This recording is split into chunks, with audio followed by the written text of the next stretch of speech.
IAS institute నిర్వహిస్తున్న all India scholarship exam pass అవ్వండి. 2 years ఫీజులో 50% మాత్రమే పే చేయండి. చనిపోయిన వ్యక్తి మళ్ళీ బతుకుతాడా? ఆ ఛాన్సే లేదు. అది జరగని పని.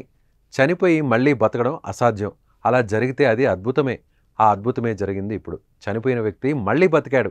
ఒకవైపు అంత్యక్రియలకు ఏర్పాట్లు జరుగుతుండగా అంబులెన్స్ డ్రైవర్ చేసిన పనికి మళ్ళీ ప్రాణం తిరిగి వచ్చింది.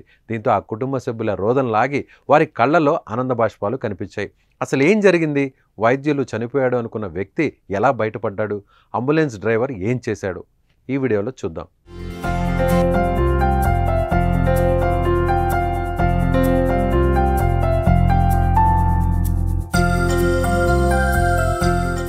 చివరి చూపు కోసం బంధువులు, స్నేహితులు, తెలిసిన వాళ్ళు భారీగా తరలివచ్చారు. అతను లేడన్న విషయాన్ని తలుచుకుంటూ బోరున విలపించారు. ఇక తిరిగి రాని లోకాలకు వెళ్ళిపోయాడని బాధపడ్డారు. సొంత వారి బాధ వర్ణనాతీతం. ఇక అంతిమ సంస్కారాలకు అంతా సిద్ధమయ్యాయి. కానీ షాకింగ్, మళ్ళీ బతికాడనే వార్త అందరినీ ఆశ్చర్యానికి గురిచేసింది. చనిపోయి బతికిన వ్యక్తి పేరు మామిడి రాజు. అల్లూరి సీతారామరాజు జిల్లా విఆర్పురం మండలం రేకపల్లి ఆయన స్వస్థలం. బంధువుల ఇంటికి జంగారెడ్డిగూడెం వెళ్లి కుమారుడితో కలిసి కారులో వస్తుండగా ఒక్కసారి స్పృహ కోల్పోయాడు. నిమిషాల్లో అపస్మారక స్థితిలోకి వెళ్ళిపోయాడు. దీంతో వెంటనే అతన్ని పాల్వంచ హాస్పిటల్కు తరలించారు. రాజును పరిశీలించిన వైద్యులు చనిపోయాడని డిసైడ్ చేశారు. అంతే, వైద్యులు చెప్పిన మాటతో కుటుంబ సభ్యులు తీవ్ర దుఃఖంలో కూరుకుపోయారు. నేను జంగారెడ్డిగూడెం వస్తుంటే దమ్మపేట దాటాక మా డాడీ పడుకున్నానని చెప్పాను. చెప్పిన పడుకున్నారు. ములగపల్లి దగ్గర దాగానే అన్కాన్షియస్ అయ్యారు.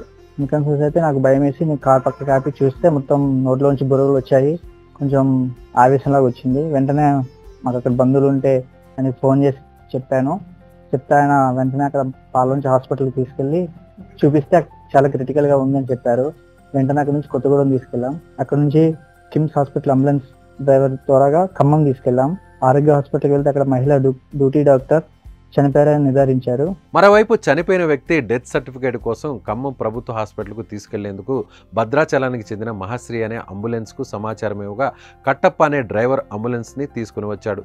జరిగిన విషయాన్ని తెలుసుకుని ఎందుకో ఒక్కసారైనా సిపిఆర్ చేద్దామని భావించేశాడు. ఆయనతో పాటు అతడి భార్య కూడా సిపిఆర్ చేసింది. అంతే, ఒక్కసారి రాజుకు పల్స్ కొట్టడం మొదలైంది. దీంతో వెంటనే వెంటిలేటర్ ఉపయోగించి ఖమ్మంలోని ఒక ప్రైవేట్ హాస్పిటల్కి తరలించారు. అప్పటికి చనిపోయిన వ్యక్తికి ఏ విధంగా ట్రీట్మెంట్ చేయాలని వారు ప్రశ్నించగా మళ్ళీ డ్రైవర్ కట్టప్ప సిపిఆర్ చేయడంతో ఊపిరి అందుకుంది. దీంతో డాక్టర్లు హుటాహుటిన వైద్యం అందించడంతో 24 గంటల్లో తిరిగి ప్రాణం వచ్చింది. పేషెంట్ని చూసి కండిషన్ చూసి పల్స్ లేదని చెప్పారు. డెత్ అయిపోయింది అన్నట్టుగా చెప్పారు కన్ఫామ్గా. అక్కడ నుంచి డెత్ సర్టిఫికేట్ కోసం గవర్నమెంట్ హాస్పిటల్కి వెళ్ళమంటే గవర్నమెంట్ హాస్పిటల్ తీసుకుని వెళ్ళాను స్వామి. గవర్నమెంట్ హాస్పిటల్లో బాడీని దింపే క్షణంలో నాకు సిపిఆర్ చేయాలని ఆలోచన వచ్చింది. మా టెక్నీషియన్ సాయంతో నేను సిపిఆర్ చేస్తుండగా మా టెక్నీషియన్ ఎట్రోపిన్ ఇంజెక్షన్ ఇచ్చారు. ఎమ్మటే కొంచెం పల్స్ వచ్చినట్టుగా అక్కడ ఉన్నటువంటి డ్యూటీ డాక్టర్లు చెప్పారు గవర్నమెంట్ హాస్పిటల్లోనే. చనిపోయిన వ్యక్తి మళ్లీ పునర్జన్మతో తిరిగి రావడం, అంబులెన్స్ డ్రైవర్ సమయస్ఫూర్తి, డాక్టర్స్ ధైర్యం ఆ కుటుంబానికి ఒక పండగ వాతావరణం నెలకొంది. వారి ఆనందానికి అవధులు లేకుండా పోయాయి. మామిడి రాజు స్వగ్రామానికి తిరిగి రావడంతో గ్రామస్తులు ఆనందం వ్యక్తం చేస్తున్నారు.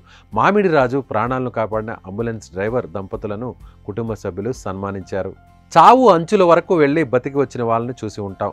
కానీ ఇలా చనిపోయాడని వైద్యులు చెప్పిన వ్యక్తి మళ్ళీ బతకడం, ఇప్పుడు మనతో మాట్లాడడం 1,00,000 మందిలో ఒకరు మాత్రమే ఉండొచ్చు.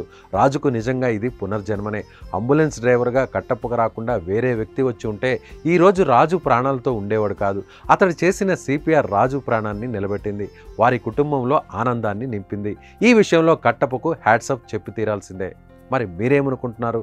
కామెంట్ చేయండి.